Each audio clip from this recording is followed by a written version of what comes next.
नमस्कार, आप देख रहे हैं खूनी कहानियाँ, एक ऐसा चैनल जहां हम लाते हैं सबसे खौफनाक, सच्ची और रहस्यमयी क्राइम कहानियाँ।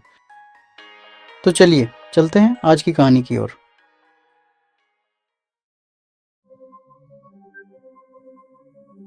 कुछ नाम बस फुसफुसाहट में रह जाते हैं, ऐसी फुसफुसाहटें जिनसे रूह कांप जाए।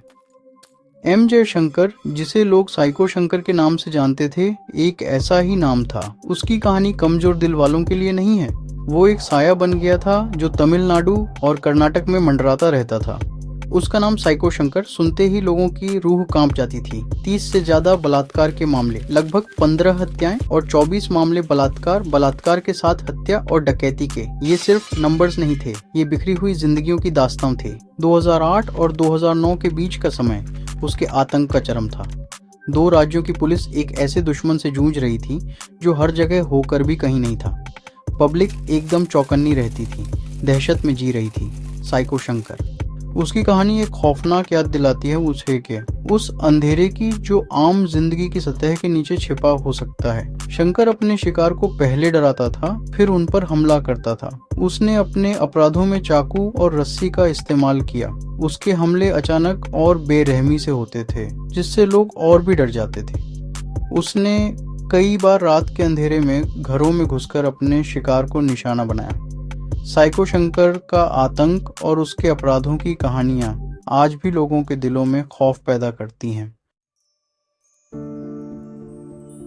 इस बदनामी से पहले वो सिर्फ एम जयशंकर था। वो तमिलनाडु के कन्यामपट्टी गांव का रहने वाला था। एक आम शुरुआत उस आदमी की जो आगे चलकर इतना भयानक मॉन्स्टर बन गया।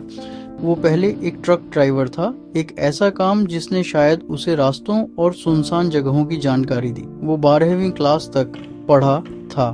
तमिल, कन्नड़ और हिंदी में उसकी फ्लुएंसी की वजह से वो अलग अलग इलाकों में आसानी से घुल मिल जाता था और धोखा दे पाता था। उसकी क्रिमिनल एक्टिविटीज 2008 के आसपास बढ़ने लगे थे। वो शादीशुदा था, 3 बेटियों का बाप। परिवार वाला आदमी आखिर तबाही के ऐसे रास्ते पर कैसे निकल पड़ा? क्या उसके परिवार को पता था? क्या वे भी उसकी इस छिपी हुई जिंदगी के शिकार थे? उसकी घरेलू जिंदगी और उसके बेरहम क्राइम्स के बीच का फर्क बहुत ज्यादा और परेशान करने वाला है। उसकी पर्सनल लाइफ उसके फैलाए हुए पब्लिक टेरर के आगे एक भयानक फुटनोट बनकर रह गई। 2009 में उसने अपनी पहली हत्या की। उसके बाद 2011 में उसने कई महिलाओं का अपहरण और बलात्कार किया। उसकी विधि थी महिलाओं को सुनसान जगहों पर घेरना और फिर उनको अपने ट्रक में खींच लेना।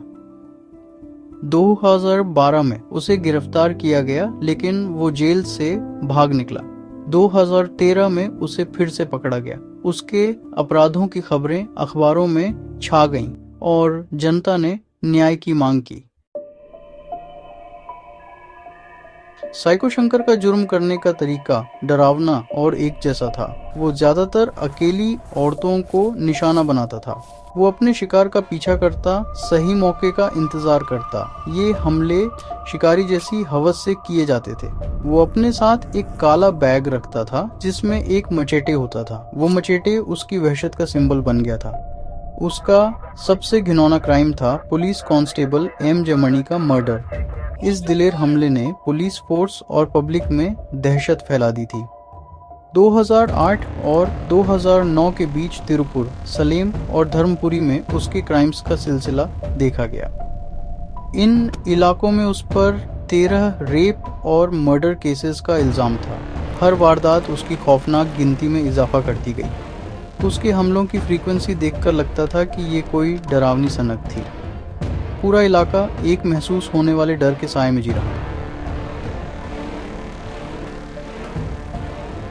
साइको शंकर एक बेरहम शिकारी था। 15 जनवरी 2008 को उसने तिरुपुर में एक महिला का बेरहमी से कत्ल किया। 23 मार्च 2008 को सलेम में एक और महिला उसकी शिकार बनी। 12 जून 2008 को धर्मपुरी में उसने एक और हत्या की। उसके हमले इतने क्रूर थे कि पुलिस भी हैरान रह गई थी। इन सभी घटनाओं ने पूरे इलाके में खौफ का माहौल बना दिया था। आखिरकार कानून के हाथ साइको शंकर तक पहुंचने लगे। जस्टिस सिस्टम से उसका पहला बड़ा सामना 2008 में हुआ। उसे संकरी पुलिस ने एक बेरहम रेप और मर्डर केस के सिलसिले में अरेस्ट किया था। 2009 में उसे तमिलनाडु में होसूर के पास सेक्सुअल असॉल्ट और मर्डर की कोशिश के लिए फिर से अरेस्ट किया गया। फिर आया उसका पहला एस्केप। एक दिलेर और चौंकाने वाला कारनामा। 17 मार्च 2011 को जब उसे धर्मपुरी फास्ट ट्रैक कोर्ट से वापस ले जाया जा रहा था, शंकर गायब हो गया। पूरी डिटेल्स चाहे जो भी हो, नतीजा एक ही था, साइको शंकर फिर से आज़ाद था। लेकिन इस बार उसकी आज़ादी ज़्यादा दिन नहीं चली। करीब 2 महीने फरार रहने के बाद उसकी किस्मत ने साथ छोड़ दिया। उसने नॉर्थ कर्नाटक के बीजापुर डिस्ट्रिक्ट में पनाह ली थी। 4 मई 2011 को उसे री अरेस्ट कर लिया गया। ये रिकैप्चर लॉ एनफोर्समेंट के लिए एक बड़ी जीत थी। उसके पिछले एस्केप की आसानी ने उसकी कैपेबिलिटीज की एक डरावनी चेतावनी दी थी। शंकर ने अपने अपराधों में अत्यधिक हिंसा का प्रयोग किया। उसने अपने पीड़ितों को पहले बेहोश किया और फिर बेरहमी से उनकी हत्या की। उसने अपने अपराधों को अंजाम देने के लिए अक्सर आइसोलेटेड स्थानों का चयन किया, जिससे पुलिस के लिए उसे पकड़ना मुश्किल हो गया। उसके अपराधों की एक लंबी सूची थी, जिसमें कई राज्यों में फैले हुए मामले शामिल थे।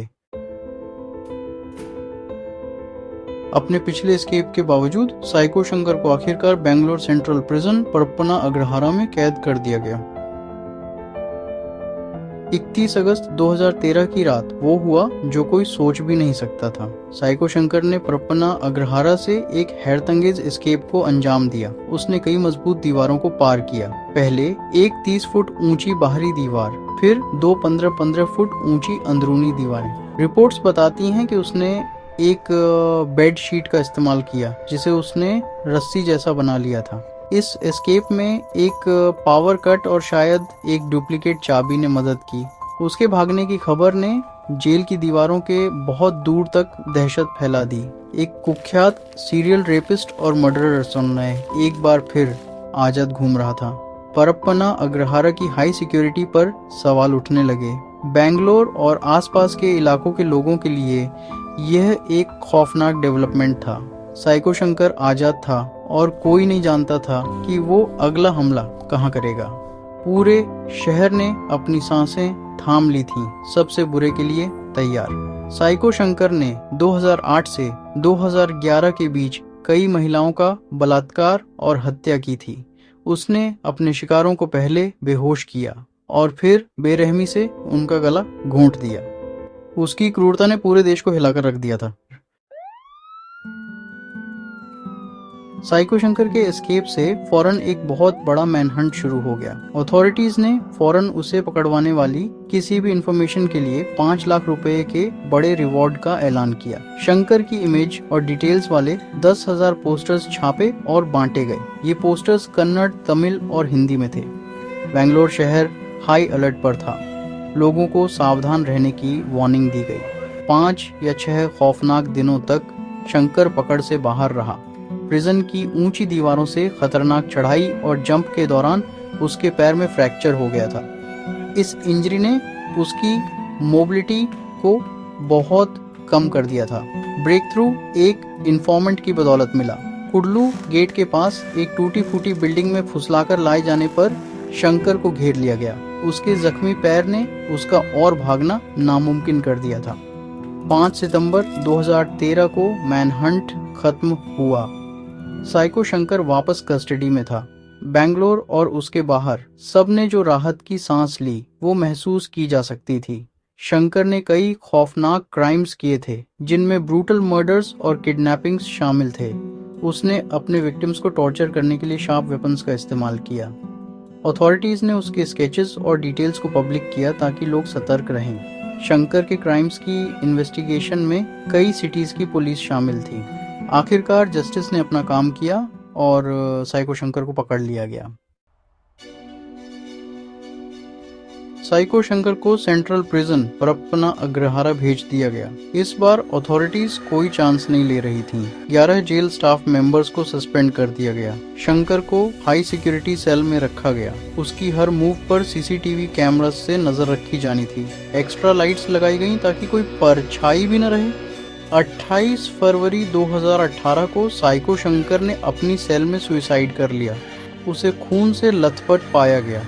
उसकी मौत भी उसकी जिंदगी की तरह ड्रामेटिक और परेशान करने वाली थी। शैतान हमेशा अलग नहीं दिखता। साइको शंकर जैसे किस्से हमें याद दिलाते हैं कभी कभी सबसे बड़ा खतरा सबसे आम चेहरे के पीछे होता है। अगर कहानी पसंद आई हो तो लाइक करें, कमेंट में अपनी राय दें और चैनल को सब्सक्राइब करना ना भूलें। मिलते हैं अगले एपिसोड में।